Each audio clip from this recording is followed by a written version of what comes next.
So the main topic of the chapter, at least from my way of teaching, is to look at atoms and where and how many electrons are in each atom. Now we're talking about the periodic table of the elements still. And we have 100 elements to look at, but we're going to concentrate on 20 or so. In those 20 or so elements that are important for biological systems, we need to understand how the electrons are located, because where those electrons are tell you a lot about what that atom can do.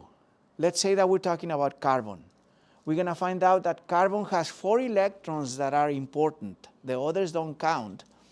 And those 4 electrons are going to make carbon an incredibly friendly atom that likes to mingle with all other atoms. It's the most congenial of atoms, if you will. It gets along with everyone. Then we're going to see that other atoms, like noble gases, are elitist. They feel superior. They don't want to mingle with anyone. And they are going to remain in their own group, in their own club, no non-members accepted. And that's who they are. They're called the noble gases because, well, they think they're nobility, I guess. And then we're going to find out that there are extremes of hyperactivity. So we're going to look at sodium and figure out that sodium, along with potassium and calcium, are the so-called metals, and they love to find non-metals to establish relationships. So metals and non-metals like to mingle together and establish relationships. What are the non-metals? Well, things like oxygen and sulfur. We're going to talk about that in detail. But by looking at where those electrons are, you're going to be able to make predictions. Now, unfortunately, the chapter begins with an explanation of something called electromagnetic radiation. Don't worry too much about it. In some ways, this sort of makes sense. In some others, it's a little weird or strange. Why do we have to talk about electromagnetic radiation? Well, because when we look at an atom and we look at the electrons, which are the subject that we need to explore in this chapter, electrons can behave as solid matter, as particles that have mass and move through space, but they also behave like light. So electrons are like light. You know, you see light and you don't see matter. You cannot touch light. You just see it traveling. The electron can do both things. So they have this double personality. And that's why this chapter, I keep talking about it being weird. Because it's hard to believe that an electron can, at the same time, have mass, but have no mass. But that's what scientists tell us that electrons are all about this ability to either have mass or be like light. But let's talk a little bit about electromagnetic radiation as it may apply to your everyday job or life. So electromagnetic radiation simply refers to energy traveling through space in different forms. So when I was driving here to the college, I was listening to the radio. Well, we don't even give it a second thought, right? We turn on the radio, if you listen to the radio, or you turn on the TV, and you have an image there, or you have audio, you listen to the radio. Where is that stuff coming from? I mean, it somehow invisibly reaches you. Well, those radio waves that I listen to when I'm driving are here. I just don't have a way of picking them up, right? But they're bouncing back and forth. They're going through me, they're going through you. When you have a radio and you turn it on, the radio knows how to catch them and turns those radio waves into sound waves. So sound something that we can hear, is a different type of electromagnetic radiation than radio waves, which we cannot hear. Nevertheless, both are electromagnetic. They're electricity, they're like magnets, they travel through space, we don't see them, but we know they're there. Now, when you look at the different kinds of electromagnetic radiation, you realize that there's all different kinds. Everybody probably has used a microwave oven at one point or another. Microwaves are another type of radiation. Everybody probably has had an X-ray. X-ray are other type of electromagnetic radiation. What they all have in common is that they travel through space. All of them travel to space. How are they different? Well, we have learned that when they travel to space, we can actually measure something called the wavelength. So every type of electromagnetic radiation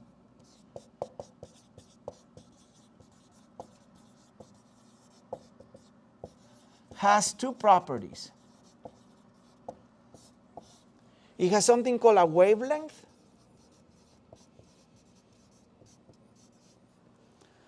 and then it has something called a frequency.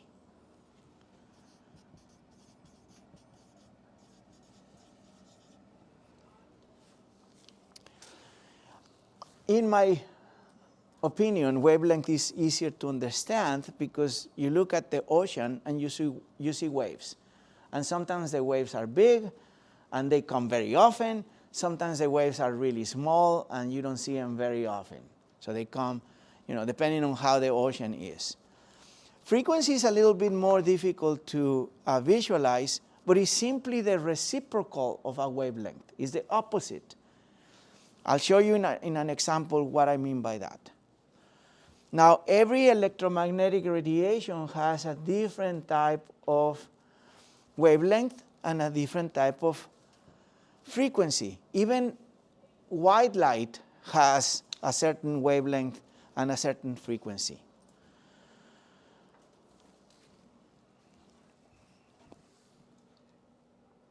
So let's talk about the wavelength.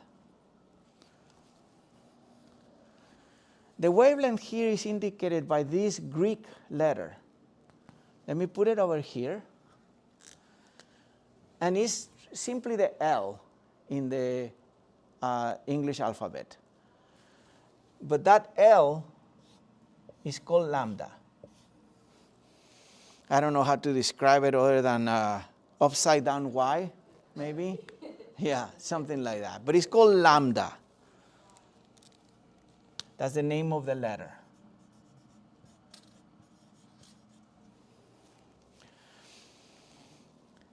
And it's measured in the metric system because it's length, wave length. So the length of the wave is measured in the metric system. Now, we typically measure it in nanometers, which is much, much smaller than a meter, 10 to the 9 nanometers fit in 1 meter. So 1 billion nanometers can fit in here, in this space. Tiny, tiny. Now, there are different wavelengths for different types of electromagnetic radiation. In that slide, you see the wavelength of red light and the wavelength of blue light. What do you notice different? Well, hopefully that the distance between here and here for red is bigger than the distance for blue. That is typical of wavelengths. Some of them are longer, some of them are shorter. So the distance from a bottom of a valley to the next bottom of the valley is the same distance as from the top to the top. Now, if we put numbers on the whole spectrum, we can actually calculate the frequency.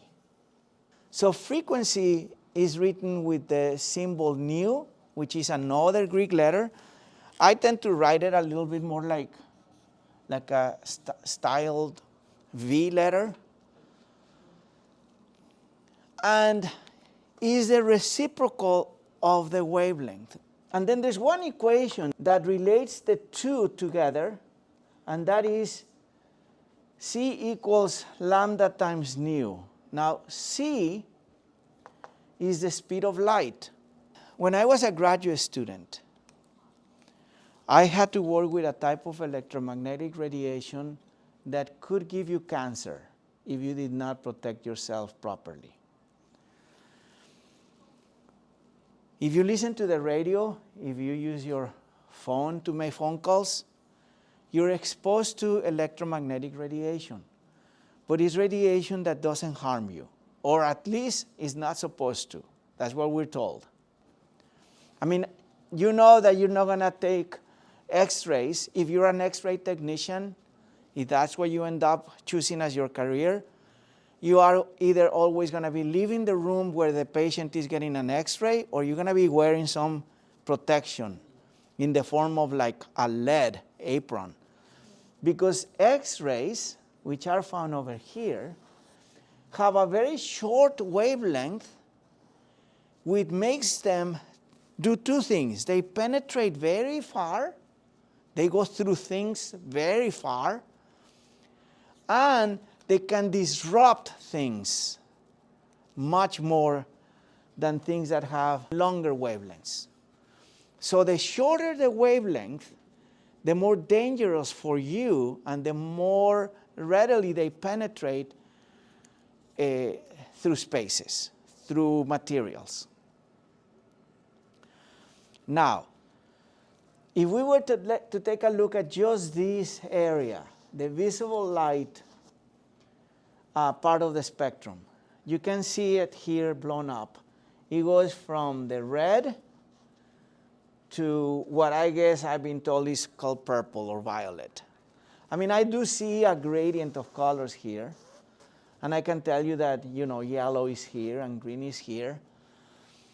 But according to my understanding of people with normal vision, you see about 1,000 times more colors than I do. So your perception of color is 1,000 times greater than mine. If I see 50 colors in the fall leaves, you probably see 5,000 different colors. That's the only difference, by the way. But my point of this is that this radiation, colors that are closer to the purple, are going to be more damaging if you were exposed to them than things that are over here. Now, both of them are harmful in excess. If you move out of the visible spectrum, you get here into something called the infrared. That's what heat gives you. So if you start exposing yourself to a heat lamp, that heat that you feel is infrared radiation. Over here, below purple, violet is ultraviolet. That's what the sun also contains and can harm not only your skin, but even your eyes. So microwaves are right here. You see, they're not that harmful, but they do heat things up. Okay, radio waves, fairly long wavelength, so not harmful at all. Television is down there. The cell phone is a little bit more closer waves. And then we have X-rays, gamma, alpha, beta rays, all here on the very penetrating high energy range. Enough of that. Where is the electron, by the way, here? The electrons are way, way over here. But the electrons don't harm you because there's so few of them, comparatively speaking. They're not concentrated. Okay? You'll see what I mean when we talk about these other theories. Have you ever heard of SAD, seasonal affective disorder? No? Yes? If you have lived all your life in the Northeast or in the North in the United States, in winter, when the days are shorter, we have less exposure to light than in summer. when you live in a place like where I grew up, that's not a problem because the days do get shorter, but not as short as here. Here you can have nights of what? 14, 16 hours in the middle of winter? The sun starts to go down at like 4:30. Right, and it doesn't come up until 7. Yeah. So it's a long, long period of darkness. When you don't get enough exposure to light, there are changes in your serotonin and melatonin, which are 2 hormones, 2 neurotransmitters. And people have discovered that by simply exposing yourselves to these, what are they call them? Happy lights? Is that what they call them here? I've never been exposed to happy lights. Yeah. What is a happy light? I don't see the name. I don't know if it's Just said white light, right? Yeah. I think some of the brands are sold as Happy Lights. that might be a brand name, but aren't they full spectrum? They're full spectrum. They include all the from red to purple. So they look like white lights, but they're very bright. And all you need is a half hour of exposure per day to sort of tell your body, okay, produce more of this serotonin and not so much melatonin. And then you don't have this seasonal disorder that makes you feel depressed. Not everybody suffers it, by the way. Some people are very immune to it. But if you feel like you're getting the winter blues, maybe just exposing yourself to one of these bright white lights may reset that biological clock. So now let's switch gears and understand that what comes next is going to be an explanation of how we think electrons, which are a type of electromagnetic radiation and behave like such, are responsible for chemical reactivity. Now, how do we know that electrons exist? Well, there's many experiments that have proven that they exist, but this is one of them. Let me make a very simple cartoon. So here we have the nucleus of a hydrogen atom. We don't care about it any more than knowing that that's where the protons and the neutrons may reside. But in this chapter, we don't care about protons, we don't care about neutrons anymore, we care about electrons. Where are the electrons? Well, the electrons are in a cloud that has different energy levels. So all of this is called the electron cloud. But every electron cloud has multiple levels of intensity. What do I mean by intensity? Multiple places where the electron can be found.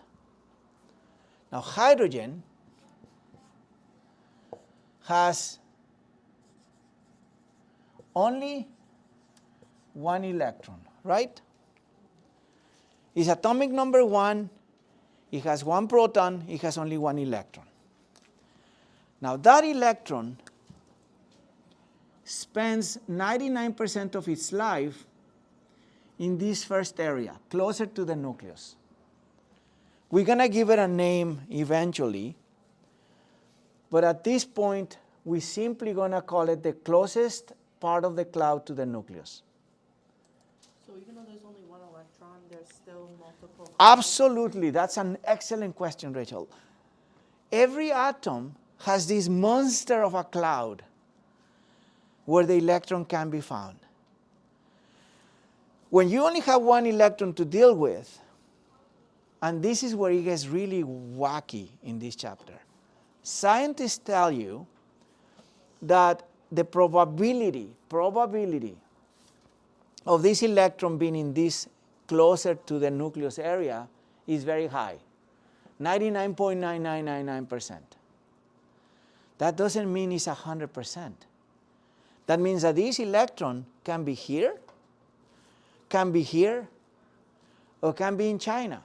I mean, I mentioned that maybe briefly last week or 2 weeks ago. If I haven't, I'm telling you right now. Some of your electrons are taking a tour of the world, and then they come back. They are like that. How many and how often? Very few and very rarely.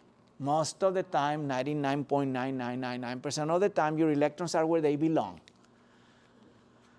But they take liberties. So this electron can easily be excited, if you will.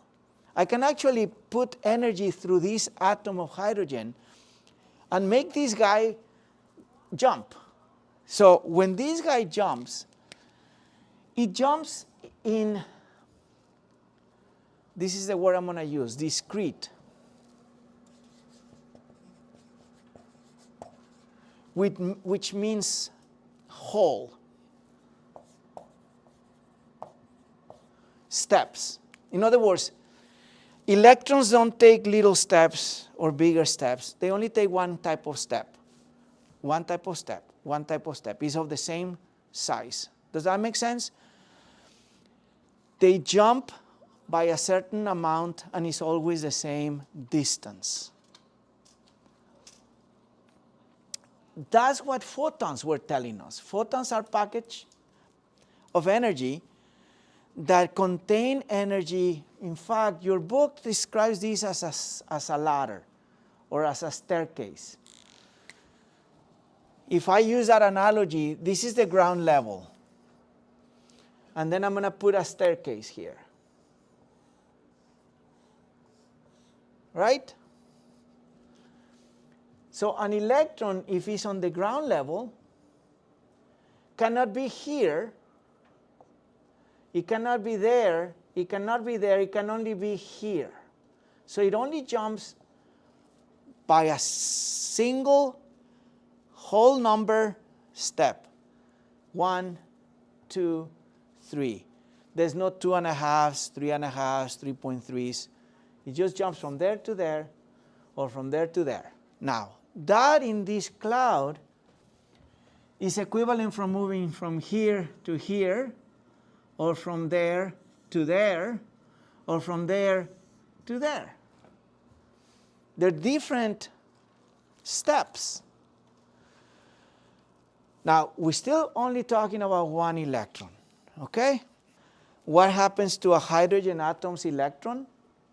Remember, the hydrogen electron is most likely be found at level 1. The part of the cloud closest to the nucleus, right? More of details are going to emerge as I continue to talk to you about this. That one electron can be excited, can be, if we put energy through the atom, can be pushed to different levels. It can jump from here to here, like I said before. In this diagram would be jumping from here to here, or from here to there, or from here to there, or there, or there. It can jump to different levels.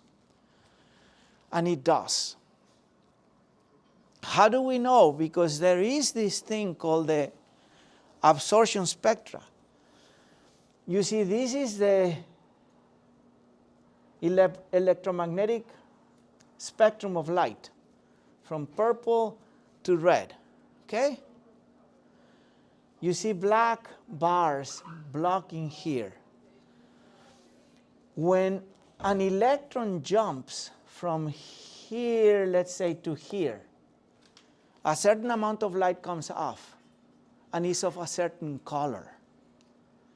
So these different blocks here simply mean that the electron jump from here to there, or from here to there, or from here to there. Don't try to understand it beyond that. It just simply means that we can measure the bundle of energy that the electron is producing. By the way, not when it jumps, but when it comes back home. So when it jumps, it simply is excited. When it comes back to what is called ground state, the ground level, is when we see light being produced. This white light has millions and millions of electrons that are jumping and then coming back, jumping and coming back. And as they come back, they produce this white light that we see. And it's not hydrogen. This is probably a different gas. that is inside of those tubes. Maybe neon, or maybe a combination of gases. But all of that is photons, light bundles produced by electrons jumping from here to here and then coming home, and coming home, and coming home. Yes? What did you call the base state? The ground state, the main floor. So yeah, you have ground state versus excited.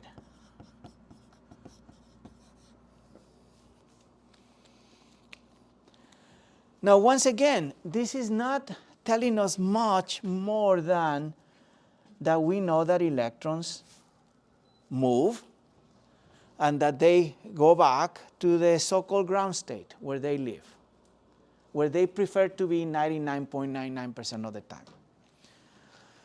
Okay, this is the hard part of the chapter, the wacky part of the chapter.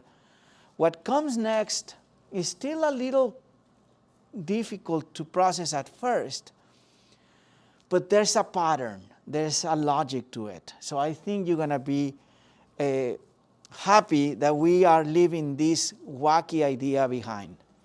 I'll give you just a couple more. This is terrible. There's got to be a better way of wiping that board. I mean, we're not done with wackiness, quite frankly, but I think I can explain what comes next a little bit better. This I feel very much like a fish out of water. It's not my specialty by any means. So I try to make analogies to everyday life. And here we go. We're going to learn about atoms and where the electrons are found in atoms by making an analogy to an apartment buildings. Okay, that's my preferred way of looking at this. Now, we're going to start with hydrogen. We're going to continue with helium. Then we're going to move on to lithium. So this is atomic number of 1.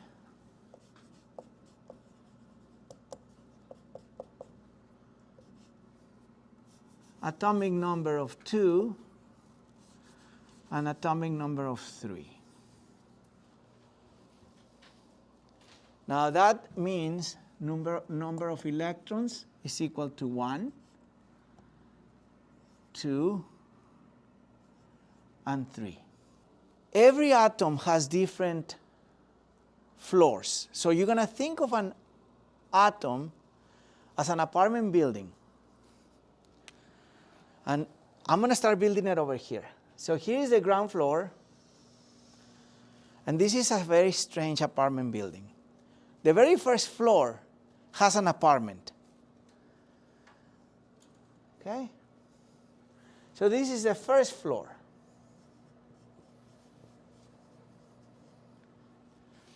And it has only one apartment. Hydrogen has that, helium has that, lithium has that, sodium has that, every atom has that. It's just that hydrogen has only one electron. And it has to choose where to live.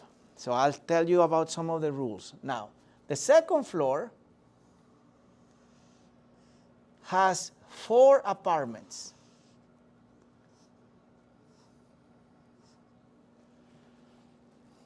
Okay? That's the second floor. The third floor, really weird. I don't know if this would work engineering-wise. Of the first 3 floors. All 3 atoms plus some more have that building where they can live. Now remember, this is one building per atom, not one building for all atoms. here we go. There are some rules as to where electrons like to reside. So the very first floor has only one apartment. That apartment has a name. It's called the S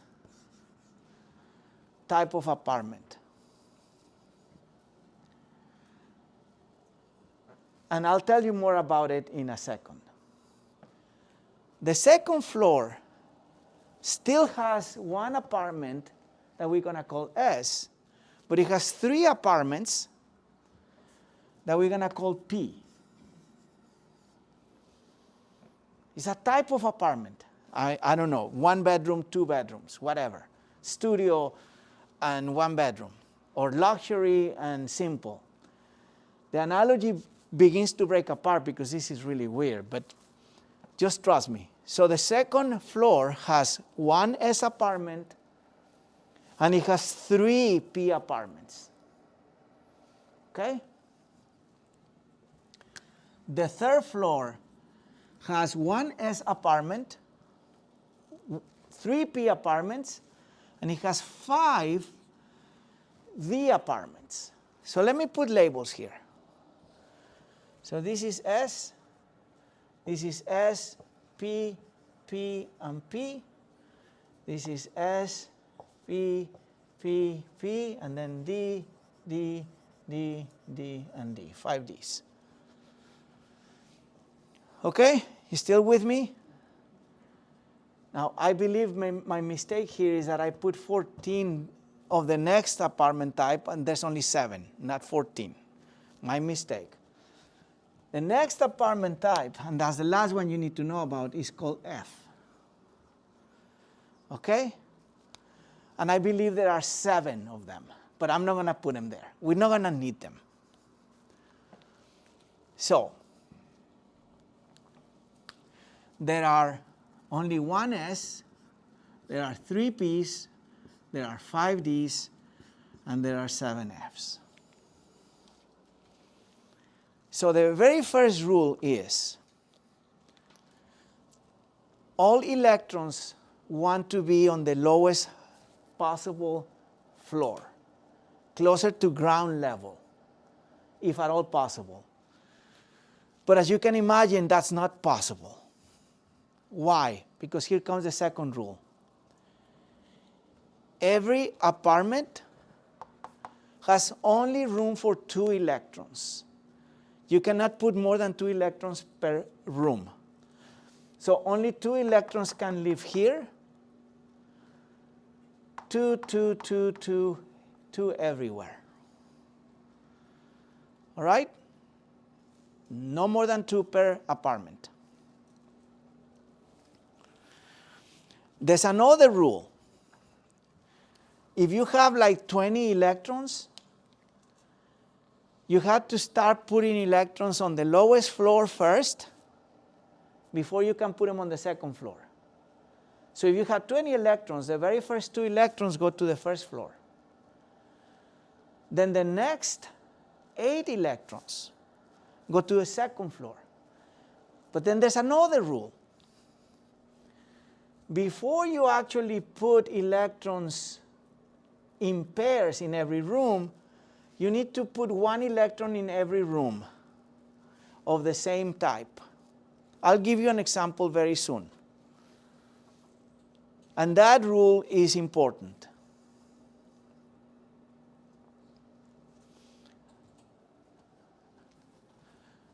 Now, as a side note, and it's not important really, I'm drawing these apartments as little squares. Theory tells you that they do have a shape other than a square. And so, yeah, some of them are spherical. The S orbital is a sphere. It's like a big circle. The P orbital has a different shape. It has a figure 8 shape, meaning the electron can be anywhere in here, anywhere in there, or anywhere in that. This Z is a really strange shape of like one donut with something inside. And we're not going to get there. Don't worry about it. But if you want to look at the shapes of the different apartments, they do have different shapes. Okay. Let's start putting the electrons of each one of these three examples in the different places where they reside. So,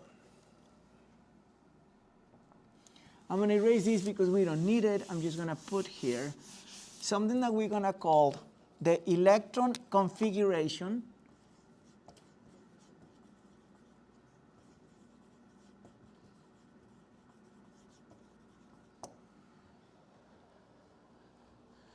and then we're going to do even more. We're going to do the electron dot structure. The most useful of all the things that we're going to learn today. So the electron configuration of hydrogen has only one electron. So we're going to write it as follows. We're going to put a number 1. That number 1 is the floor. Okay? We're going to put only one apartment, the apartment S. And then there's only one electron. We're going to put that as a superscript to the S, like that. So we're going to call that home, the home of the one electron, 1s1. End of story. So this is the home of that one electron, 1s1. If I were to put it here, people like to use, instead of dots, like a number 1, like that, pointing up. It's like a half arrow. I mean, I can put it as an arrow. It's probably easier, pointing up. Helium has 2 electrons. The first electron still goes into the first floor, still goes into the S apartment, but we wait until we put the second electron to put the superscript, because we want the superscript to indicate the total number of residents of that apartment. Okay? So because there are 2, we write a 2. So the electron configuration, which simply means the home of the 2 electrons, is 1s2. Both electrons are found on the first apartment, on the first level. The second electron, however, if we use these arrows, should be pointing down. This is called the spin, and it's not important. But it simply is indicated by having opposite directions. It's almost like one electron likes to sleep on a bed facing north, and the other one likes to sleep on a bed facing south, so that they don't hear each other snore. I mean, I use analogies all the time, and they may not make sense, but they help me visualize things. So they like to sleep head to toe, if you will. And that's true for every little apartment that we're going to talk about. Okay, so let's talk about lithium now. Lithium has 3 electrons. Now, the one rule that you need to remember is that in the first floor, there's no more room. So only 2 electrons of lithium can go in the first floor. Yes? I just want to make sure I understand.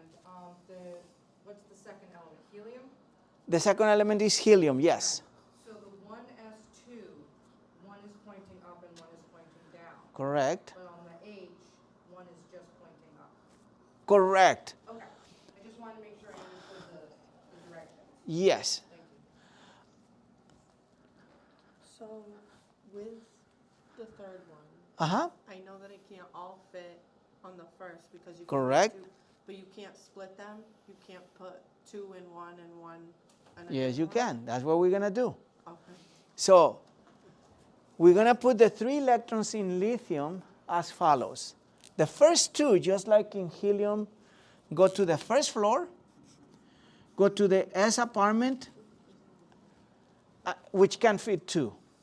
Now we have one more electron that doesn't have a home yet. The rule tells you that the next electron has to go to the next level, and it has to go to the first type of room. Okay? So we're going to write second floor, apartment type S, and only one electron.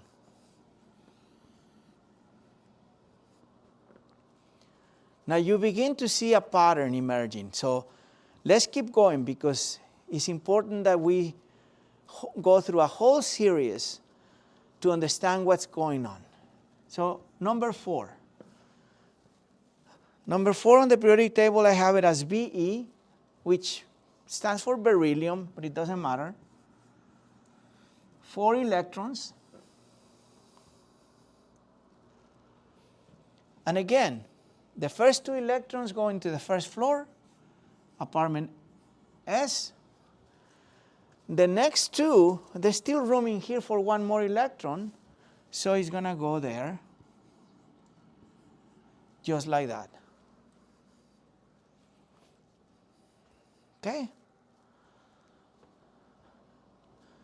2 plus 2, 4. 4. If you count the superscripts, you always end up with the total number of electrons. Number 5, I believe it's called boron, has 5 electrons. And here things begin to become a little more tricky. So we're going to say 1s2, 2s2. Now the next type of room is the P room. There's no more room in the S. We have that occupied like that, right? Well, we have 3 choices. These actually have subnames, if you will. This is called PX, PY, and PC. We're not going to go there. What we're going to do is we're going to combine all electrons that can fit on P into one master suite, if you will. We're going to pretend that these 3 are rooms inside of a bigger apartment, if that makes sense to you. So here we go. The next electron, number 5, goes to the second floor, but this time it goes to the P type of apartment, and there's only one that needs to be placed there, right? 2 plus 2, 4 plus 1, 5, 5 electrons. Let's do 6. I need to cheat and look at carbon. So carbon has 6 electrons. Let's put the first 4 as we know they need to be placed. You know, you can use a lowercase s in any way you want to. I try to distinguish it by using it like that. That's, by the way, an S. Maybe I should be using the other S, you know, the one like that. But that's my S. Palmer alphabet, whatever. 2s2, and now 2p2. 2, 4, 6, 6. The question is, so I put that there. That's 1, 2, 3, 4, 5. Where do I put the last of the 6 electrons? And here's another rule that, again, is not terribly important. It's not as important than some of the ones that I will emphasize. You would be tempted to put it here,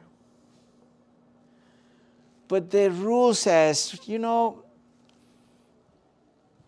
electrons, once you get to this level, rather be on their own little space. So the next electron should go here before you pair them.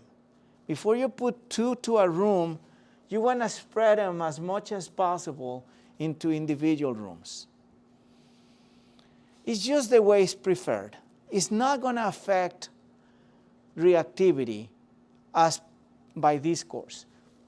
So I'm going to put it there just because that's what it is, but I don't want you to agonize over it. Just understand that that's another rule. Now we are on number 6. We need to move on to number 7. I have that as nitrogen.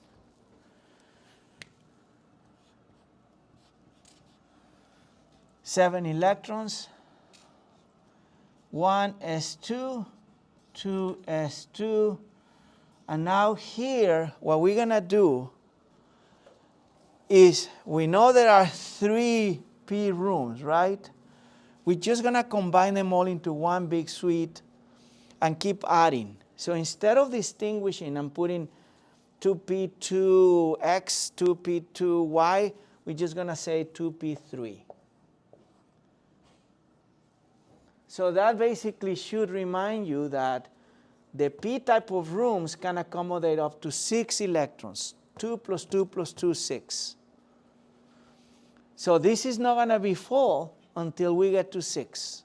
And then we need to move to the next type of room. So let me skip a little bit. Before we go to number 8, let's talk about this so-called electron dot structure.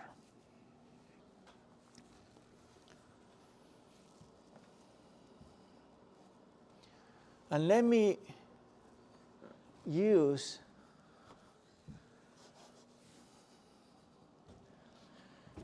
a quick drawing here just to remind you that this is a nucleus, and then you have these circles. These circles are these different floors. Okay? First floor, 1 electron, right? For helium, 2 electrons. For lithium, this is full. First floor is full. We need to move to the second floor, 1 electron. That's lithium. Let me stop right there. So the electron dot structure is a very nice, convenient way of showing the following. We're going to draw or write the symbol name, or the symbol with the 2 letters or the 1 letter. And then we're going to take a step back and look at the atom and say, okay, what is the highest level with electrons? What is the highest floor with electrons in lithium?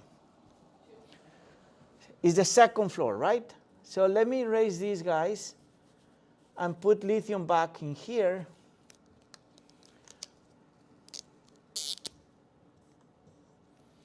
And let me re-ask the question. What is the highest level, that has electrons?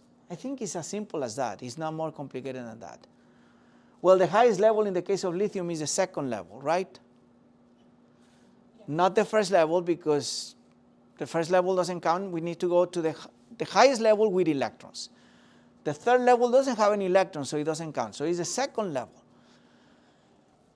In this electron dot structure, what we do is we only put the number of electrons on the highest floor, and we put them as dots.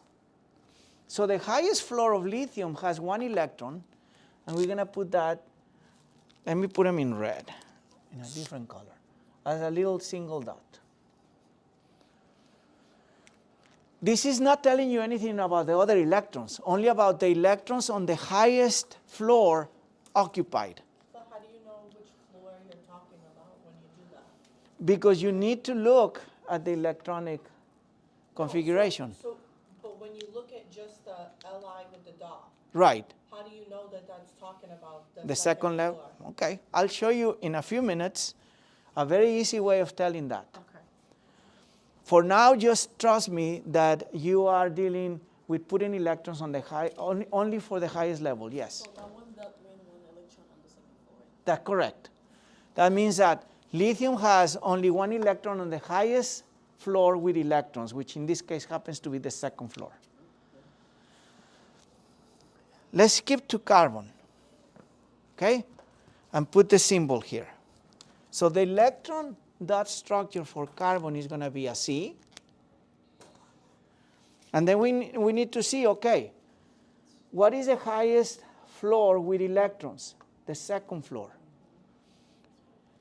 It has 4 electrons. We had to put all 4 here to show that.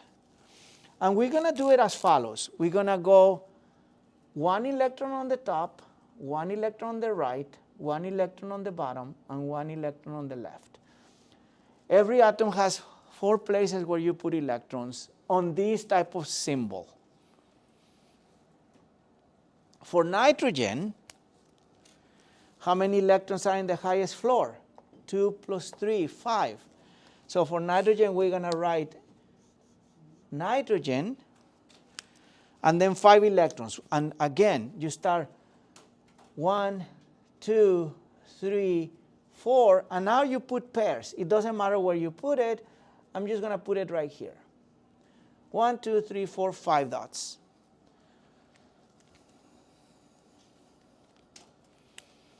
All right. Before we keep going, let me answer Rachel's question.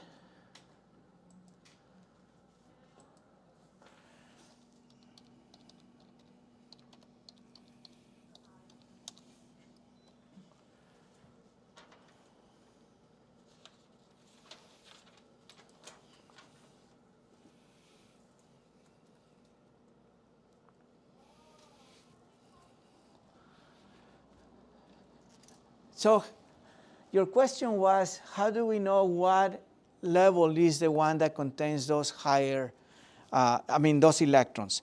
By the way, this is called the valence shell.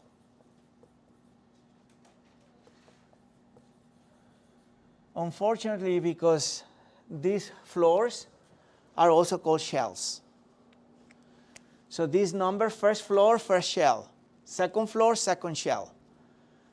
So on and so forth. Well, how do you know what is the highest floor with electrons? You look at the period number. That's it. So any element on the second period, lithium, beryllium, boron, carbon, nitrogen, oxygen, fluorine, and neon, is going to have electrons on the second floor and nothing on the third floor. Empty third floor. So the period number tells you the highest level occupied with electrons. Okay?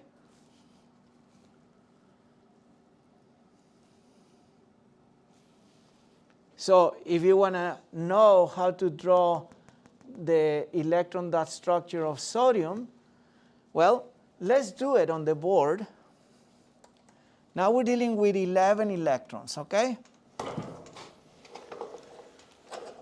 So we're going to skip a little bit. I think we can erase hydrogen. We can erase hydrogen. And here we go. Very soon you're going to start making predictions. So the atomic number for hydrogen is 11. Sorry, for sodium. We're with sodium, okay? Symbol Na. Number of electrons, 11. The electron configuration, we need to give home to 11 electrons. 1s2, 2s2. Now, how many can go on the P? 2 plus 2 plus 2, 6, right? How many do we have so far? 4. If we give a home to 6 more, that's going to be 10. So we still need room for 1 more electron. So we're going to say 2p6. And then there's no more room on the second floor. You have to move to the third floor. So we go 3s1. Oh, right. You go from here to here, from there to here. Okay. All right? the electron dot structure of sodium would be Na. And since we know that the third floor has only one electron, and we don't care about the others because we only care about the valence shell, which is the highest floor, the highest shell with electrons, we put one dot. That's it. Okay? Now here is another beautiful part of the periodic table. The next question is, how many electrons are going to be on the highest floor? Well, for the first 20 elements, it's really easy. You look at the group number. Now, you look at the group number. Remember, we're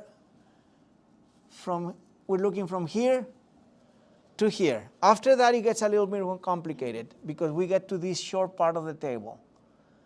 We only concentrate ourselves on these first 18. Okay? So, if I randomly pick, let's say, sulfur. Sulfur has 16 electrons, right?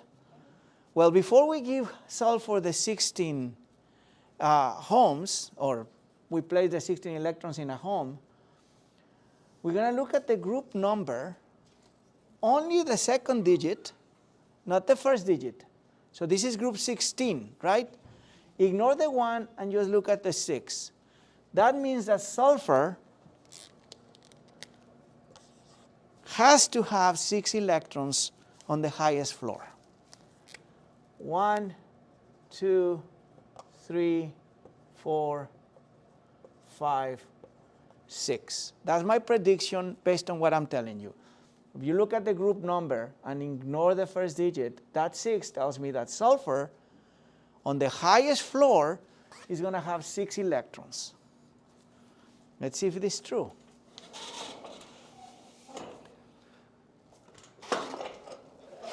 So now we're going to draw the electron configuration, the whole home for sulfur. I'm going to erase helium. And I'm going to put sulfur here. 6, thank you. So 16 electrons. Let's find a home for 16 electrons. 1s2, 2s2, 2p6. That one is easy. 2 plus 2, 4, plus 6, 10.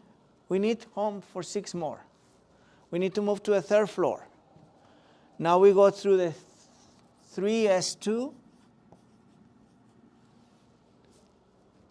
And we need 4 more. 3p4, because p can have 6. So we put all 4 there.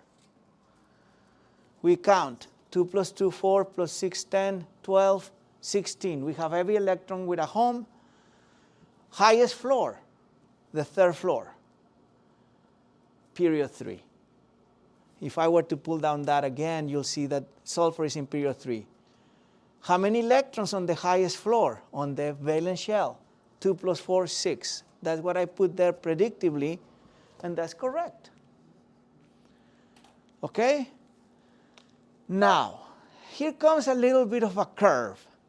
Something that I hate it happens, but it happens. Once you get to this level,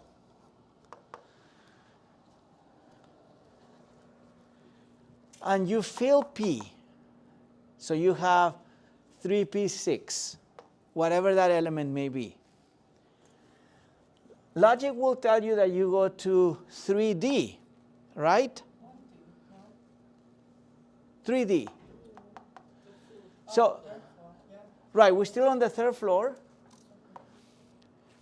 But after filling up these, so 2 here, 2 plus 2 plus 2, 6 here, the next available apartment is 3D. So you would be tempted to write 3D1. It's weird. But there's a rule that tells you, well, before you go to D, 4s is a little cheaper. So you put electrons on 4s first, and then you go back to the third level.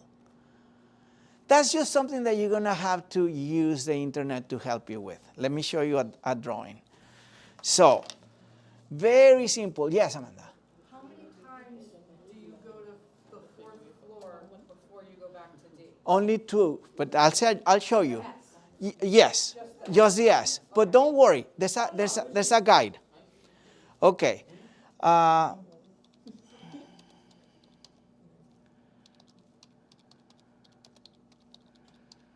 going to share with you a number of possibilities.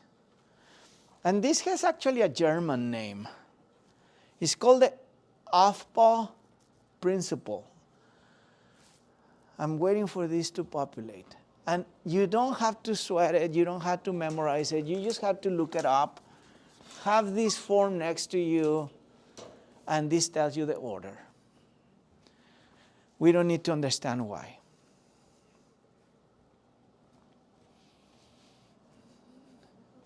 So it's called the Aufbau principle.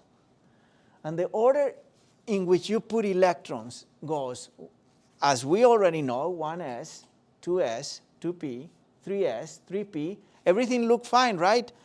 But then it should have been 3d. No, you jump to the fourth floor, put them in S, and then you come back to the third floor. And then once these full, you jump to the fourth floor, and you put them on P. Unfortunately, you will say, well, now I go to 4D. No, you have to jump again to the fifth floor, put them in 5, S, go back to D. And then look at that. It gets even more and more complicated. Well, there's little diagrams like these that will help you with the order. If you happen to not remember, just Google electron order, and this tells you the order. You follow the arrows. You start with 1s, you go to 2s, 2p, 3s, 3p. Instead of 3d, you go to 4s, back to 3d, 4p, 5s. Instead of 5p, you go back to 4d, then 5p, then 6s. And instead of 6p, you go back 2 floors to 4f. And then 5. Just follow this order. You don't have to memorize it. That should work. With that, you should be able to write every electron configuration for any atom in the periodic table. Now, I'm going to keep it on the screen so that we can use it to predict the electron configuration of something a little bit more complicated. Let's say, I don't know, copper. So let's put it over on this side. We're going to try to predict the electron configuration of copper, symbol Cu. It has 29 electrons, I think. Yeah. It does? Okay. 29 electrons.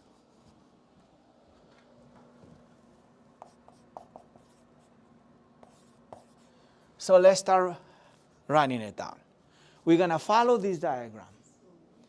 Knowing that s orbitals can only fit 2, p orbitals 6, d orbitals 10. We haven't done that yet, but there were 5 rooms, 1, 2, 3, 4, 5, 2 per room, 10. And then the F type of apartment has 7 Fs, so that's a total of 14 electrons. I don't think we're going to need them, but just keep that in mind. So 1s2, right?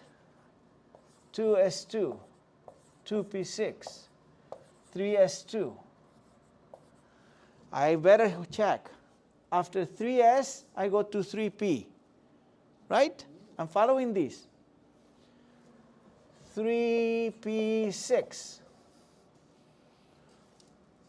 Where do I go after 3p? 4s. 4s2.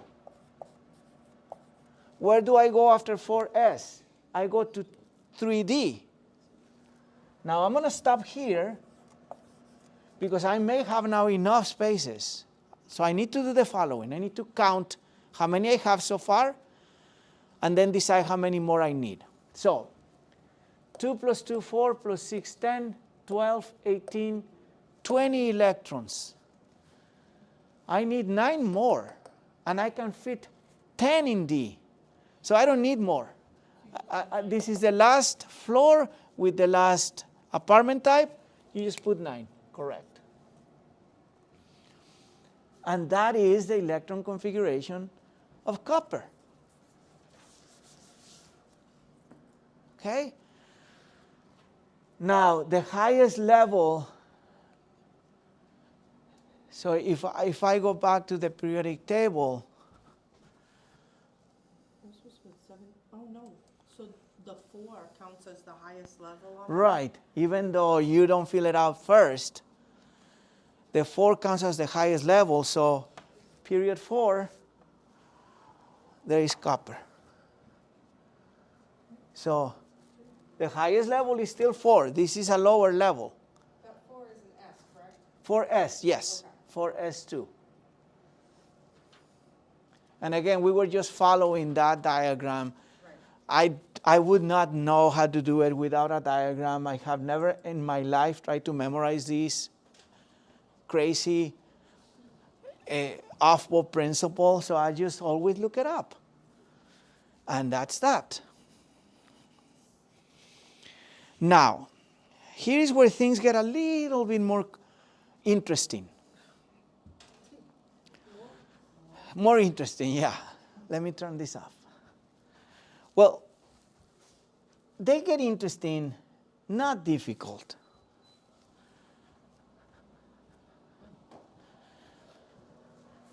Remember what someone said earlier about, I'm going to erase all of these, and I'm going to leave 2 atoms only here that we're going to look at carefully.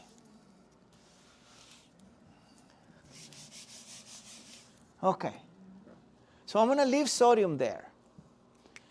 And then I'm going to put an element that has an atomic number of 17. Chlorine. So it has 17 electrons. Let's put the electron configuration. You try it first before I put it here. In this one, there's no tricks. We just go 1s, 2s, 2p, and then 3s, 3p. We're not going to worry about jumping. So just see if you can predict the electron configuration for chlorine.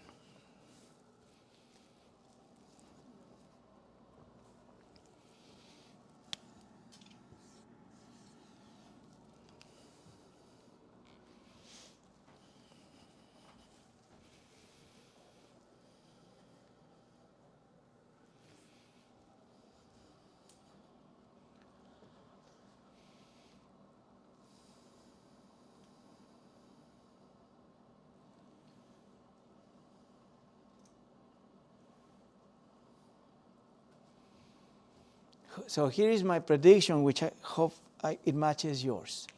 I need to find a home for 17 electrons. 1s2, 2s2, 2p6, 3s2, 4, 10, 12, 3p5, 10, 12, 17. That's my prediction. Is that yours? Yes. Perfect. And that's what it is. Now, for the electron dot structure, we're going to find the highest level. There's 7 of them, so we need 7 dots. 1, 2, 3, 4, 5, 6, 7. I want you to notice one thing here. In this very convenient way of writing atomic structure, we only have room for 8 electrons. And that's all we need for this course. This sodium atom has room for 7 more electrons, right? In that highest level. This chlorine atom in the highest floor has room for only 1 more electron. Even though we do have 3D, we're not getting there. This has a name. This is called the octet rule.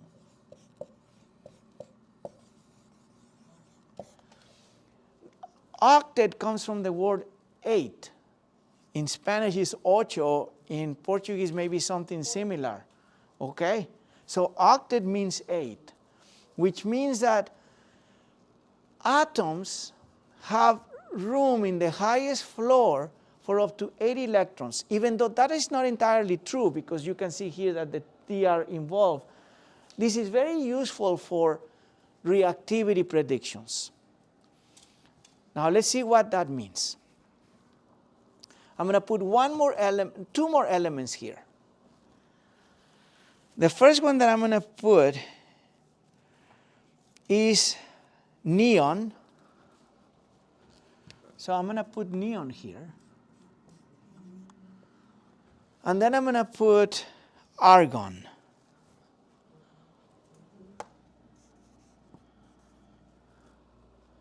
Now, neon has an atomic number of 10,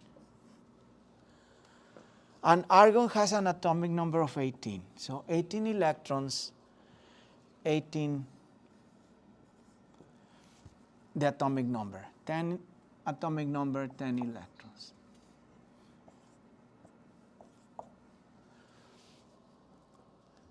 So as a practice, let's write the electron configurations of both. I write it here, and hopefully you will agree with that. And then for argon,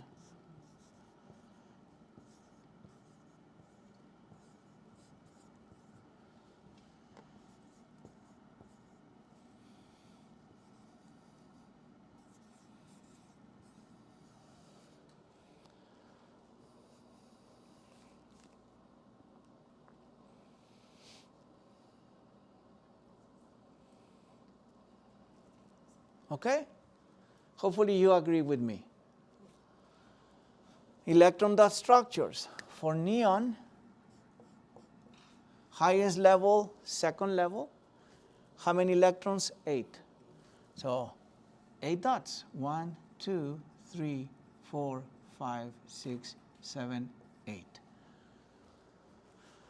For argon, highest level, third level, 2 plus 6, 8 electrons.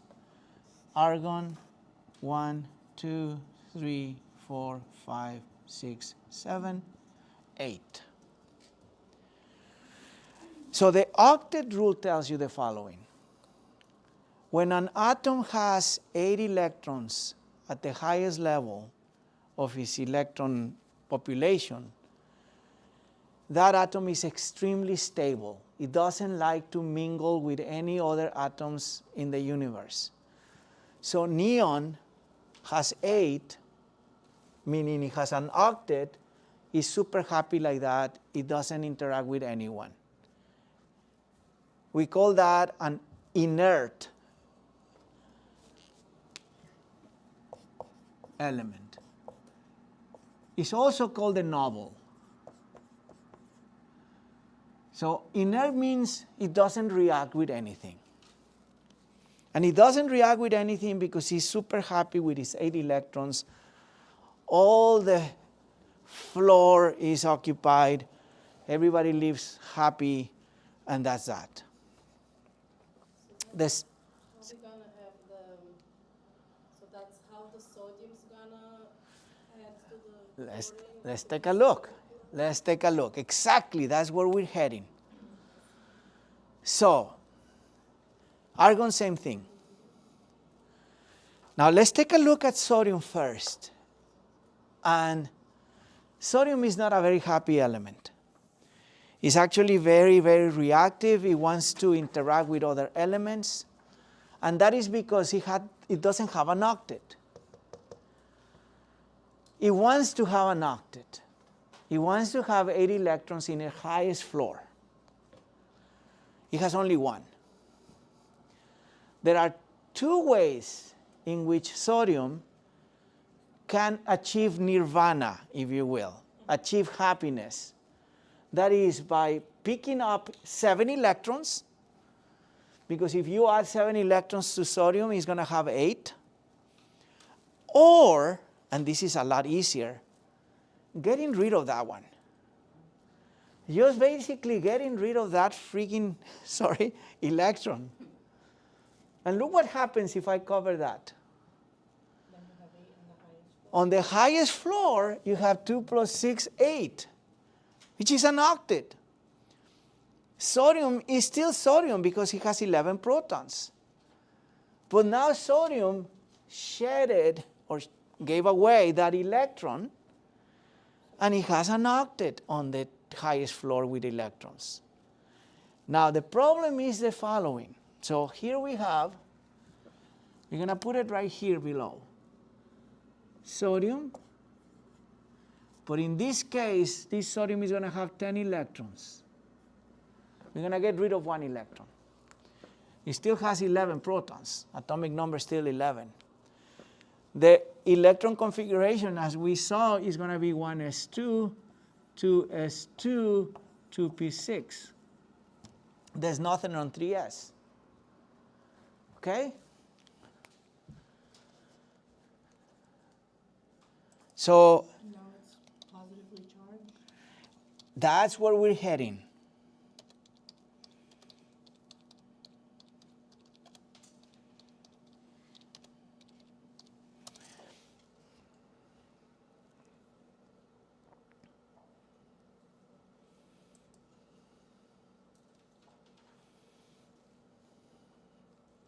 So take a look at the following. We're going to get rid of that dot momentarily, but look at the electron dot structure of sodium when it loses 1 electron. It looks identical to the neon one, right? Look at that, look at that. It's not neon because it has 11 protons. So it's still sodium. But now, by shedding that 1 electron, it happens to have an octet in the outermost layer, which makes it very happy.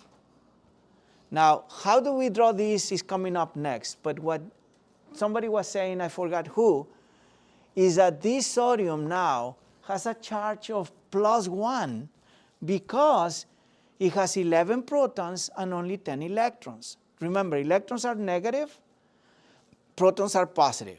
So if I add 11 pluses to 10 minuses, I end up with 1 plus. Right?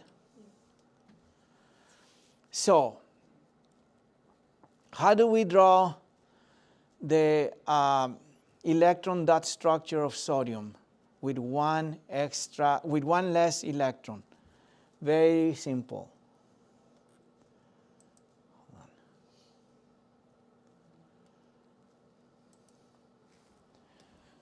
We remove that electron. Let me put it back there because that's still sodium, okay? I'm going to put it on the bottom. Right here, Na, 1 plus, I have to indicate now that it has 1 less electron by giving it a charge. And it has 8 electrons. So the outermost shell, the highest level with electrons, has 8, 2 plus 6, 8. But this whole thing has now a 1 plus charge. We have to indicate that, because if we don't indicate that, we're making a mistake of not being specific enough. And the math is easy, but let's test the math with chlorine. Now, before I talk to you about chlorine, let's keep in mind that sodium lost 1 electron because it's easier to lose that 1 electron than to pick up 7. Looking for 7 electrons is extremely time-consuming, energy-consuming. Sodium realizes that and it says, you know what, I'm just going to get rid of this one and I'll have my octet. Well, the case for chlorine is completely the opposite. Chlorine has also 2 possibilities to complete an octet.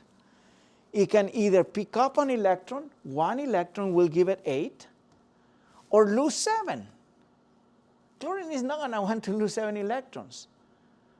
You know, nobody's going to be a taker for 7 electrons. So chlorine picks up an electron, and when it picks up an electron, it's still 17. I'm going to put a 1 plus here. But now it has 18 electrons because it picked up 1, right?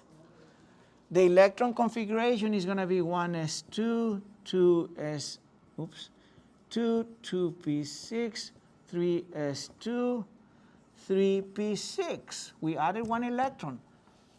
The electron configuration looks like argon, a noble gas, identical. And chlorine now with an extra electron, 1, 2, 3, 4, 5, 6, 7, 8, has an octet, but I have to indicate that this guy has a charge of -1. Why -1? Because I have 17 pluses and 18 minuses. If you do the math, you end up with -1.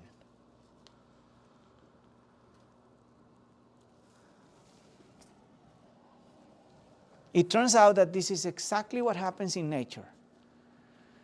Sodium, when it has that 1 extra electron that wants to get rid of it, finds chlorine nearby. Chlorine is saying, wow, you have that extra electron that you don't want, and I want it. I'll pick it up. And in exchange for that, I'm going to become negatively charged. You're going to become positively charged. We're going to feel an attraction for each other. You're going to like to keep me around. That's exactly what happens. And you can predict that simply by looking at the periodic table. So when we look at the periodic table and we look at both ends of the table, let's check this out. I promise you, this is almost the end of the class, which is going to cover all of chapter 5. There may be a couple of things here and there that you need to read on your own. But I think this is the most, I'll open the homework and take a look at some of the questions with you. But let's take a look at the periodic table and see how we can make some predictions. So members of group 18, if we look at the second digit of the group number 8, have 8 electrons in its valence shell, in its outermost shell. So they're happy. They don't want to give or pick up electrons. Noble gases, inert gases. Members of group 17 have 7 electrons. They need only 1 more to have 8. So fluorine, chlorine, bromine, iodine, all of these guys are going to be looking for 1 electron and are going to become negatively charged with a charge of -1. By the way, every time that you have an atom with a positive charge or a negative charge, whether it's +1, -1, +2, +3, -2, it's called an ion. So that's a new word. Ion means it's electrically not neutral. It's +1, +2, +3, -1, -2. It's not 0. So that's an ion. When fluorine picks up 1 electron, it looks like neon. When chlorine picks up 1 electron, it looks like argon. So they're all looking now like a noble gas. In other words, they are isoelectronic with a noble gas. Now, let's take a look at the other end of the table. Guys on this end have only one electron. Group 1, only one electron in the highest level. So the only way they're going to look like a noble gas is by losing one. So if this loses one, it looks like helium. It doesn't look like neon. Neon has 10 electrons. Lithium has only 3. So when it loses one, it has 2, so it looks like helium. So the difference here is important because chlorine is going to look like that when it gains one, but the ones on the left are going to look like the previous one when they lose one. So when sodium loses one, it's not going to look like this. It's going to look like that. Keep that in mind. It's logical. 18, 11, too far away. 11, 10, that's what happens. One electron shed has 10 electrons left. It looks like neon. It's not neon. It's still sodium. But that's what happens. Now, let's talk about charges. So when these guys, members of group 17, gain one electron, all of them are going to have a charge of -1, right? Because they picked up one electron. These guys need 2 electrons. And that's what they do. They are on the lookout for 2 electrons. So when they pick up 2 electrons, they're going to look like that. 2 electrons, they're going to look like that. 2 electrons, they're going to look like that. But more importantly, this is going to give -2, -2, -2. If we go over here, lose one electron, one electron, one electron, +1. All of these are +1s. Easy to remember because the group number tells you the charge positive. Number 2, they need to lose 2 electrons. So this is going to become +2, +2, +2. Things get a little bit more complicated when we get here. So we're not going to worry about it anymore. Now, one last thing that I want you to know before we start looking at the homework, because it's going to help you, is the following. Sometimes writing this whole thing is a little problematic. It's time consuming, right? So look what we can do with chlorine. And let's just leave the chlorine ion out. I'm going to remove it. And I'm going to remove the sodium ion. So we can actually write a shorthand version of these electron structures. Yes? So when an element has a negative or positive charge, it becomes that element ion. Yes. An ion of that. Yes. Okay. Absolutely. That is the exact way of putting it. It's still that element, but it's an ion of that element. Beautifully put. All right, so let's take a look at what we can do to save a little bit of time. If I look at this electronic structure of sodium, I realize that this and neon have the same electron dot structure except for that, right? So this one is that, this one is that. Well, what if I do the following? I pick the symbol of the noble gas and I write it in front of the highest level with electrons, and then I just add it. So basically what I'm saying is that the electron dot structure of sodium is this, 1s2, 2s2, 2p6, 3s1, or is just like neon, 1s2, 2s2, 2p6, plus that 3s1. I'm saving time. Say that again? You take the previous one? You take the previous one, yes. For the ones on the left. For the ones on the left, because look what happens. So Rachel is suggesting to which am I gonna refer to shorthand this guy? To the noble gas that appears in the period above it. That's only for the ones that are on the left side of the table. For the ones on the right, you go to the same one in front of them, same period. So chlorine I can write like this. Look at this. That's same, same, same, same. And the difference is here. So what do?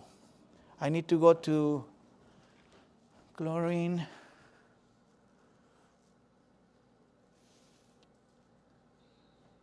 Actually, we go to neon. Bear with me here. Neon, 1s2, 2s2, 2p6, and then I put 3s2, 3p5. I guess I lied to you, Rachel. It's okay. You stay with the same one. I mean, do what is logical, please. Don't listen to your professor that sometimes makes these silly mistakes. So the structure of chlorine is just like neon plus those 5 electrons, right? Sorry, 7. 5 plus 2. The structure of sodium is just like neon plus 3s1. All we're doing is shorthanding it, taking a shorter version of the long electron dot structure. Has to be in the parentheses. Yeah, so you put the noble. It's always going to be a noble gas. Yep. It's always going to be a member of group 18 in brackets before the rest of the electron configuration. Let's look at the homework, and with that, I think we can begin to connect the dots. Okay, I'm going to leave some of these things open because we may need them.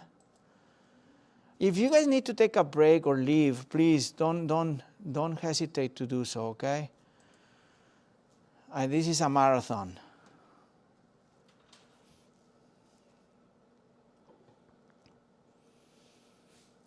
Is it coming on? Yeah.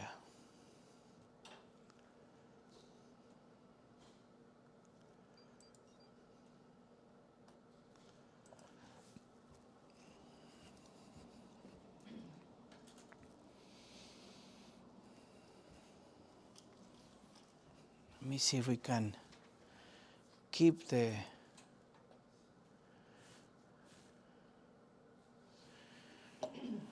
So some of these questions I'm going to skip freely through them because I believe you can actually look up the answers easily. Let's just go to the ones that require a little bit more. So what portions of the electromagnetic spectrum can our eyes detect? Well, all you have to do is go back to the PowerPoint that I was showing you and realize that the visible spectrum, it does not contain radio waves, does not contain infrared, does not contain UV rays, so visible light, right? That's easy. You just go back to, let me see,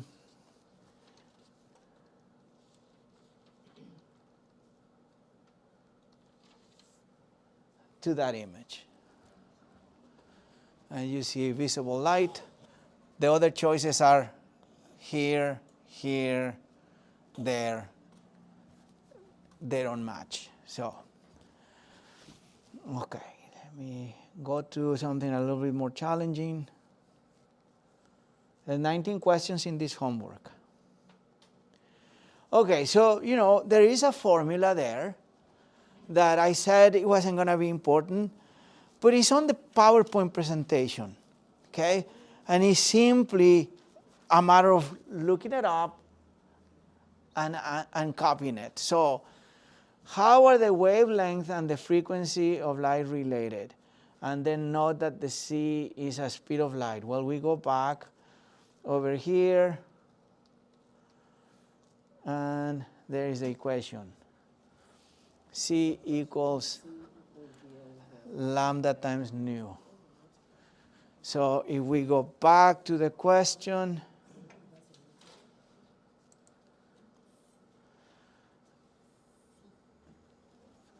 it's a little deceptive, but it's this one right here, right? They just added the times instead of not showing it. So let's keep moving.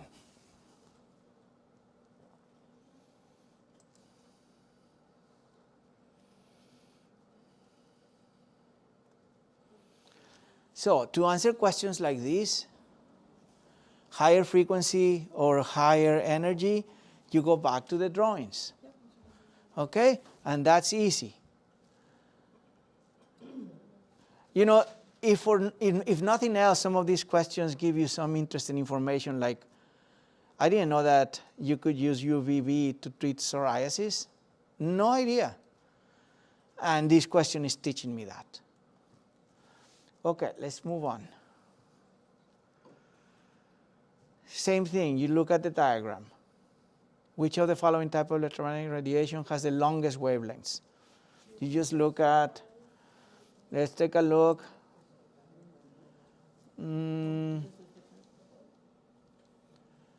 That one shows the wavelengths. So shorter wavelengths over here, longer wavelengths on the left. Just look up the information. Don't memorize it. So the longest is over here. The longer waves are these, yes, longer distances. These are the shorter wavelengths. The frequencies are the opposite, okay? You can see the frequency numbers on the bottom. Longest wave. Length. So the longest wavelength would be.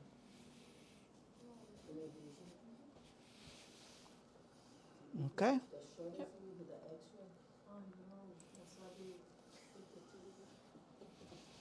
Telephone has the longest wavelengths. You have different answers? I have another one. Okay. I have the television. Yeah, it is on purpose, right. So in this case, let's see which one is the longest wavelength of cell phones, infrared, and AM radio. Yeah, looks like radio waves. Radio, infrared, and what was the other one? Cell phone. Cell phone. Where are cell phones? Right here. Right. So radio waves. For the question, in fact, let me answer it, and we'll see if we get it wrong. So AM radio, right? Good job. Yeah. All right. Next one, because I want to get to some of the challenging ones. Okay, I briefly mentioned to you that, electrons indeed can jump to higher energy levels when they actually, they emit a photon when they come back. When they absorb energy is when they get excited. And when they come back, they emit light, photons. Okay, let's very quickly. So, nucleus, hydrogen, 1 electron. And then next level. When this electron moves from here to here, you need to give it energy, so it absorbs energy. It sucks up energy from whatever. I can put an electrical current through this and kick this guy out of there. It absorbs the energy that push it up to the next level. When it comes back down, it releases energy in the form of light, in the form of photons. So they can jump to higher energy when they absorb energy. Let me answer it. And there's a brief explanation there that you can read. Okay?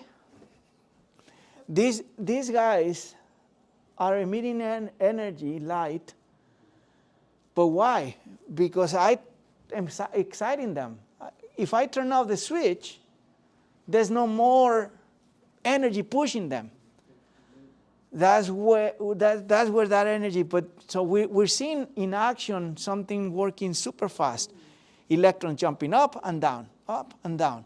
What we see is as light is the electrons coming down to ground level again. But then we don't leave them alone. We keep flushing them with energy. The moment we kill the switch, there's no more energy to push them up, and they all stay put on the ground level. And they produce no light. I'm going to skip this one, so you can have a little bit of fun. I really want to get to... All right, here.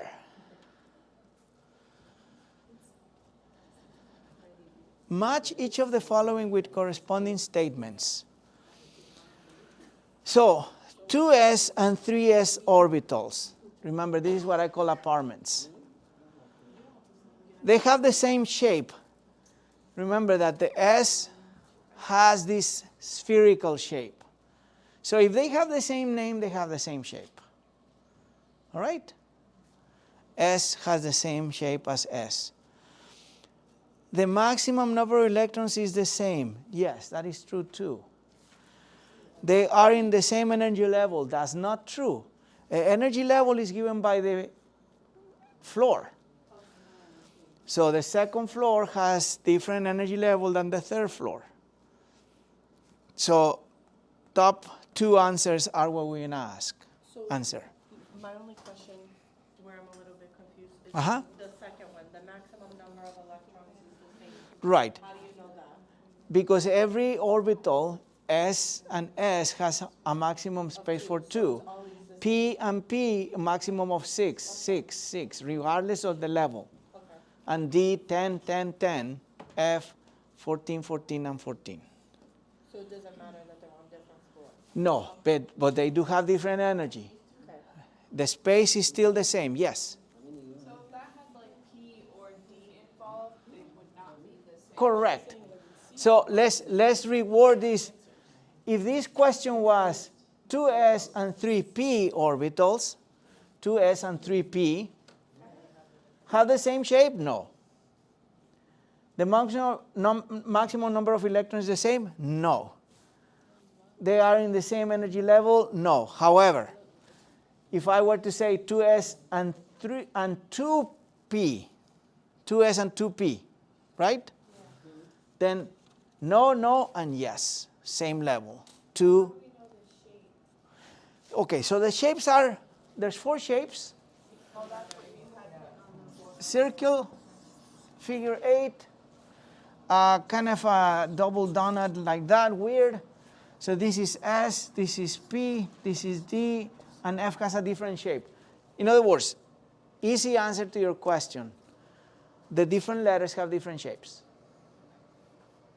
Let's just leave it at that. Different letters, different shapes.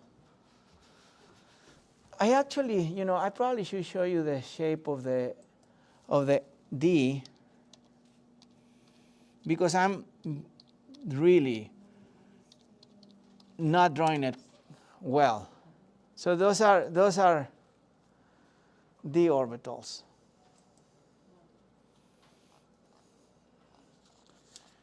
Boy.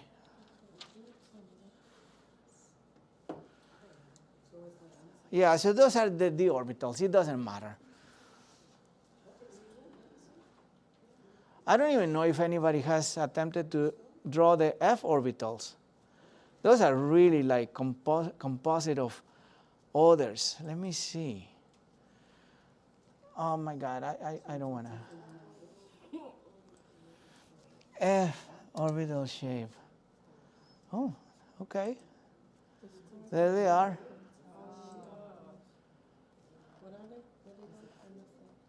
Okay, so there's S. Yep.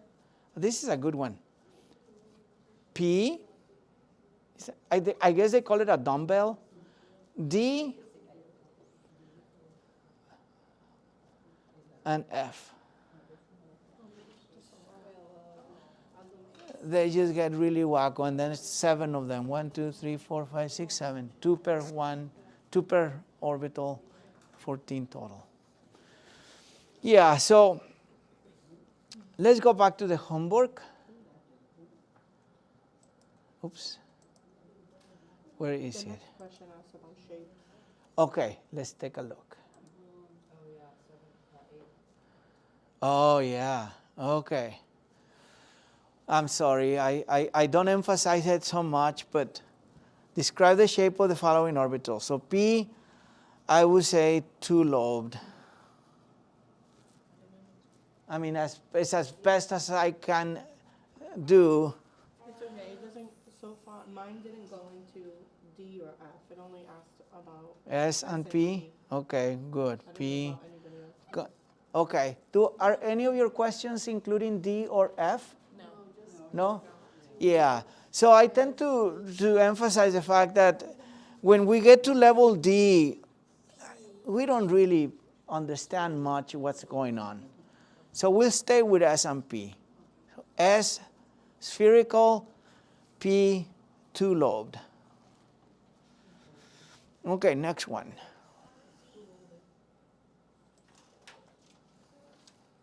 The next one is a little confusing to me. Okay, so let's take a look.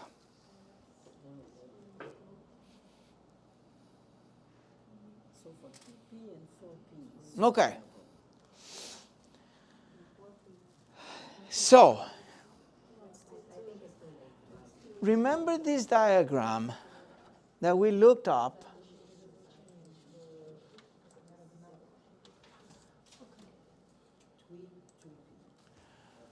This may help you with that answer.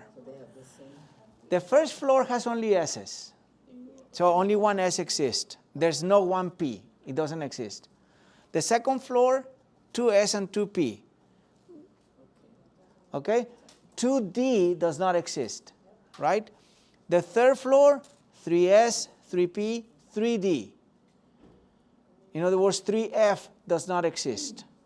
And then from the fourth floor up, all four exist. Okay. So 4S, 4P, 4D, 4F. 5S, 5P, 5D, 5F. 6S, 6P, 6D, 6F. In other words, we should be able to answer that. There's no such thing as G.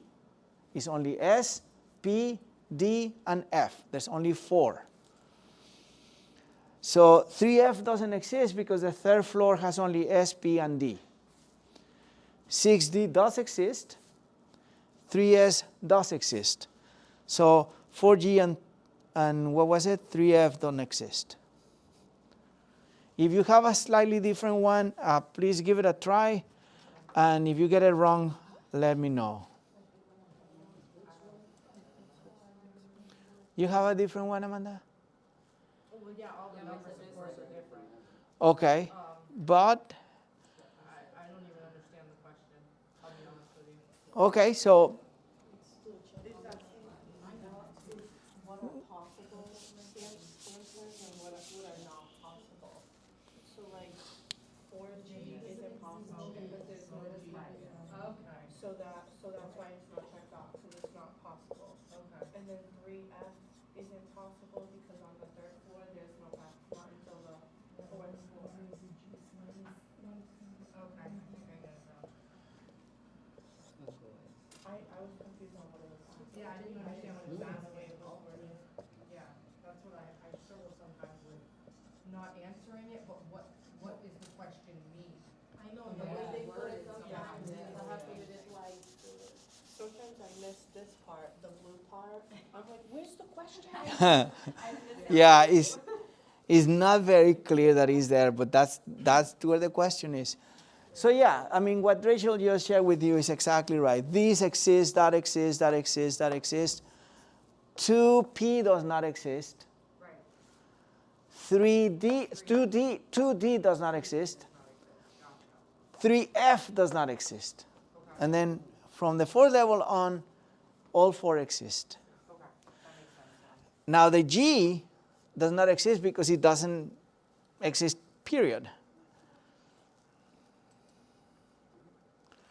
Okay, so let's go next question.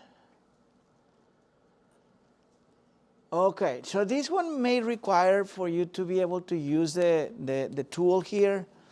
So fluorine, that's what I have in front of me. You may have something different.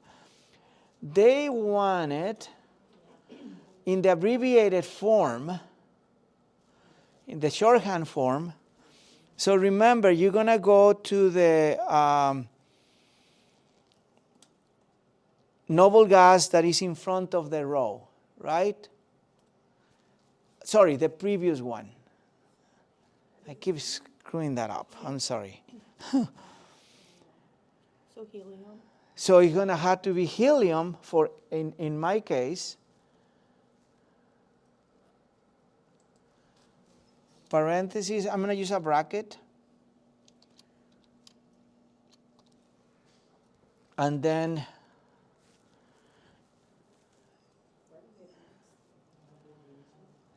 two S2.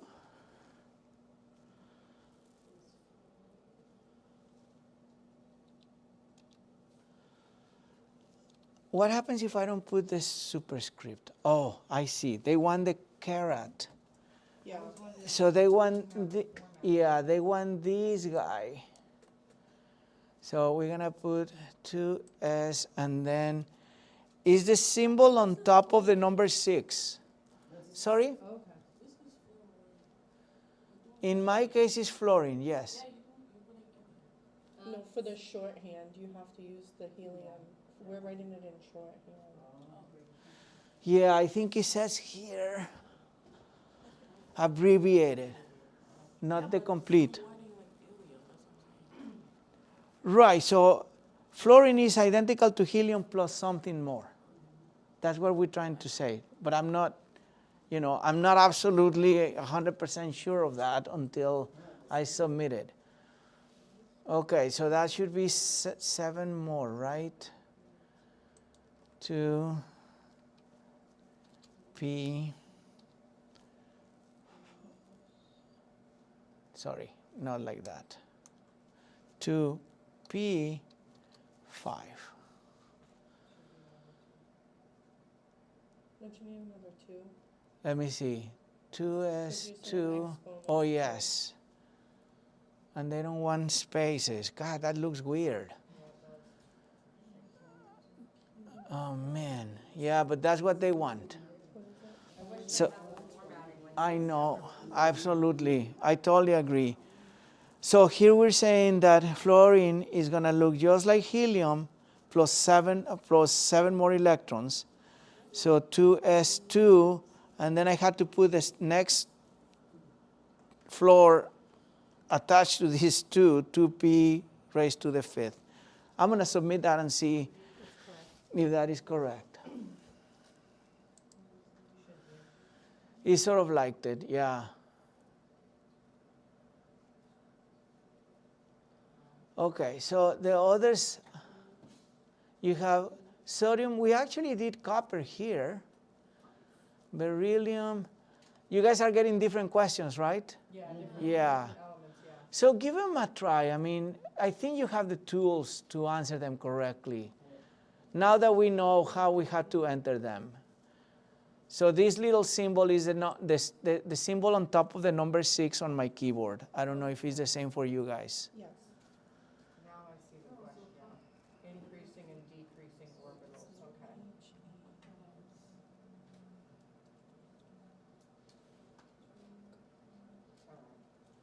okay. Okay. So let's go to the next one. I have a question. Yes. So why would, when we do those, why are we starting out with helium? Right. Because I remember when you did something on the board, you did it from like The previous one. previous one. That was with the ions. Okay. When they lose organic electrons, you need to be mindful. Let's put the periodic table. That is a very, very good question that I think needs a little bit more of an explanation. So, if I want to write the shorthand notation for these two guys, remember that this guy has the same electron configuration plus 1 more level as argon. Okay? You always go by the number of protons, which is equal to the number of electrons, and what you want to do is abbreviate it. So you want to go to one of these guys and then whatever is different. So let's go to the right. This guy, if I use argon, I'm actually adding an extra electron that I cannot add, because that will make this chlorine -1, which is nothing wrong with that. It will look like argon once that happens. But if you want to use the shorthand, you need to look at the previous noble gas. So chlorine is going to look like neon plus 7 more electrons. To fill in for the 8 is what we're trying to do. Correct. So let me see if I can summarize my answer. If you're dealing with not ions, with regular elements, the shorthand notation always uses the noble gas in the period above you. Okay? But if you're dealing with ions, then it depends on whether it's positive or negative. I have vanadium. Okay, let's look at vanadium. Somewhere in the middle. Vanadium. So this guy is going to have the same electron configuration as argon plus something else. Whatever is. Oh, you know, this gives me a good opportunity for something which I haven't mentioned to you and is extremely important. Let's look at the periodic table for another type of very important information that you can get out. These first 2 columns are called the S block.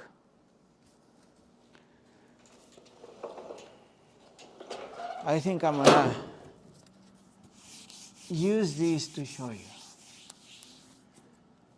So these 2 columns are the S block. These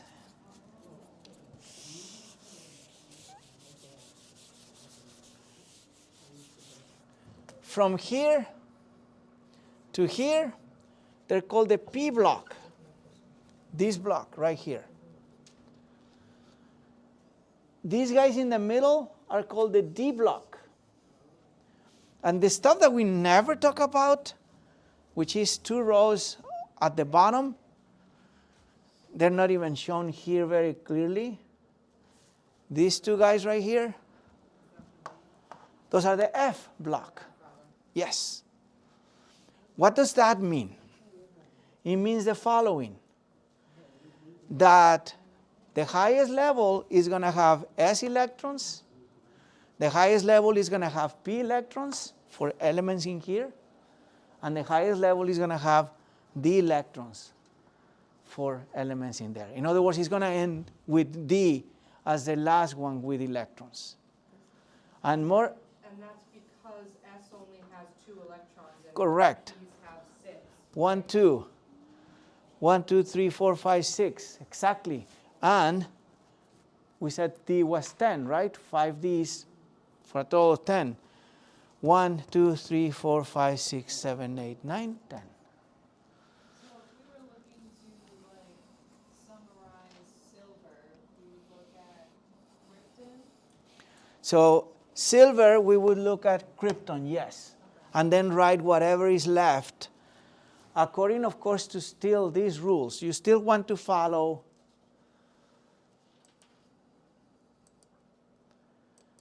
that little diagram, okay? Just so that you know which one goes next. But the good news is that by using your question,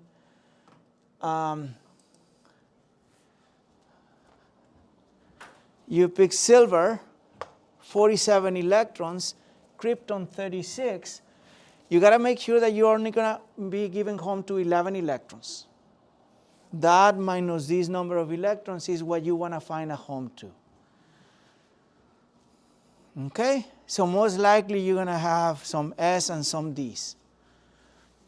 I mean, if you want to really become a geek, Do as many problems as you want. Oh, it logged me out. But let's go back to the homework and see if we encounter. I just want to make sure that I don't leave you with any difficult questions, okay?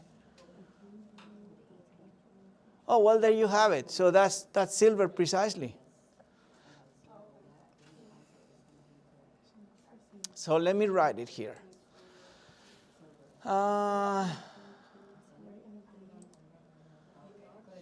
Silver is going to be krypton. So bracket, bracket, krypton, bracket, and then here we go.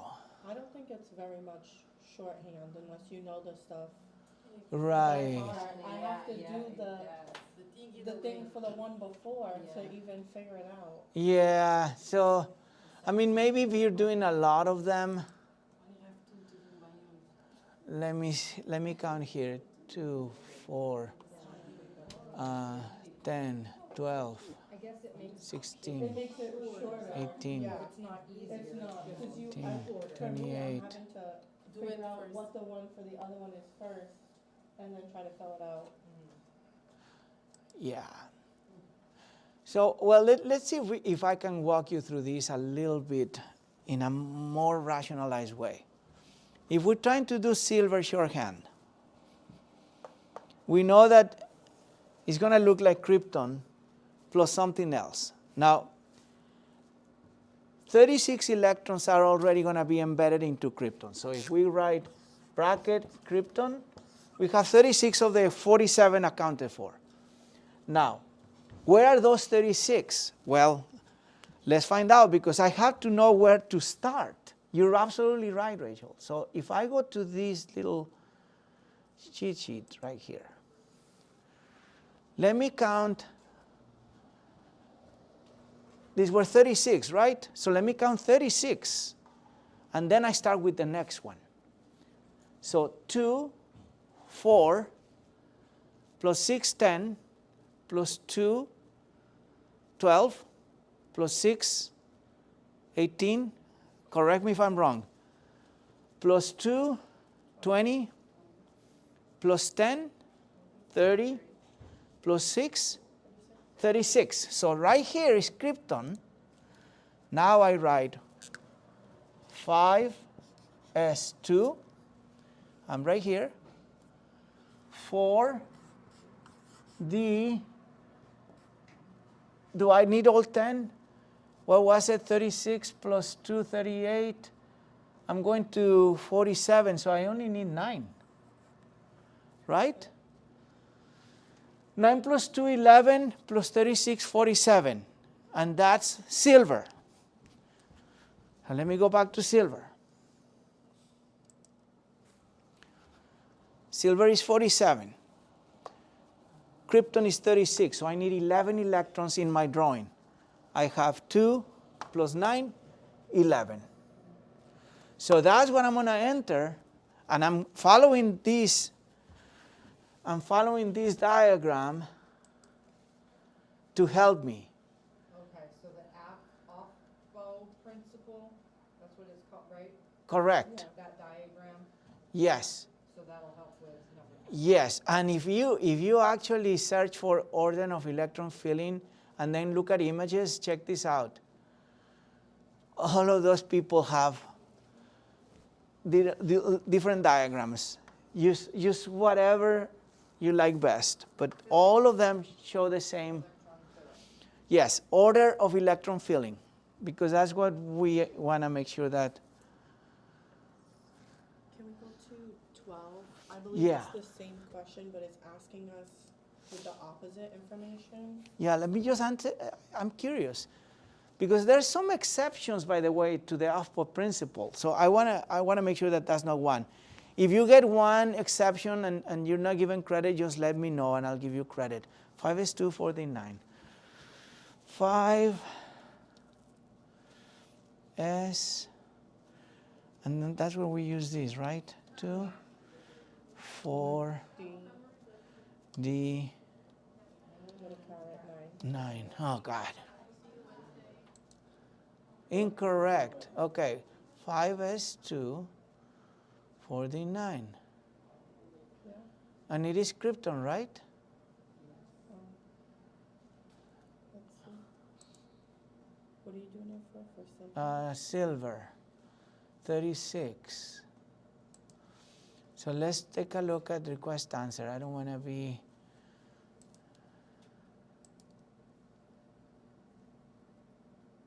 What's the answer? Oh, so that's was one of 10. the off-ball principle violations.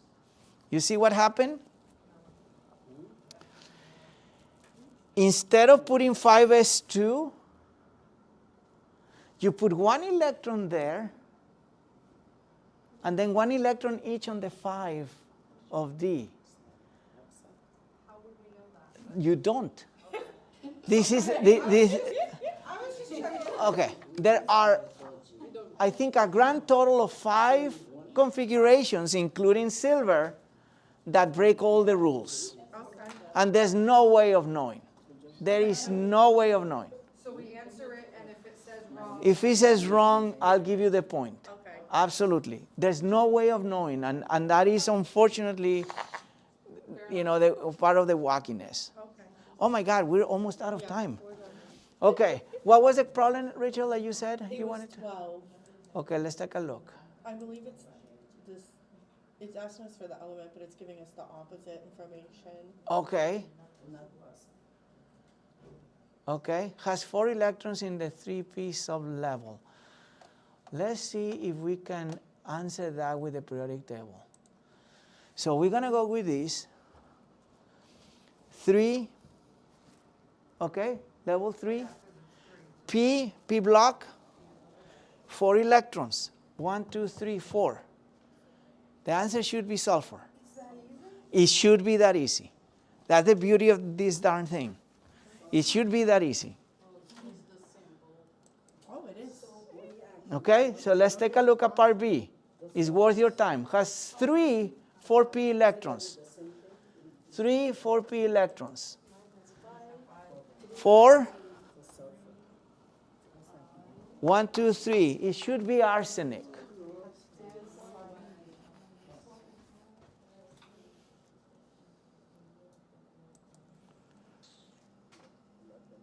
It should be arsenic. I'm going to answer it and see.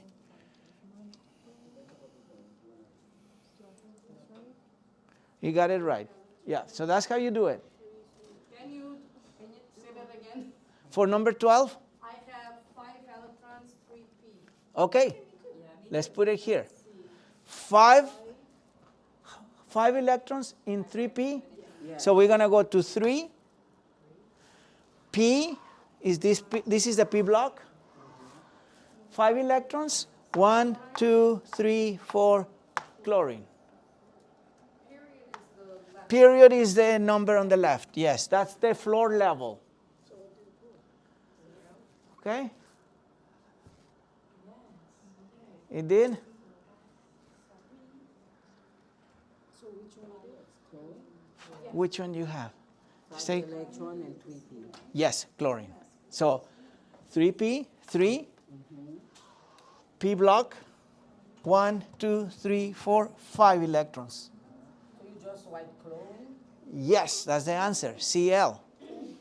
So I have one that says completes the 3s sublevel.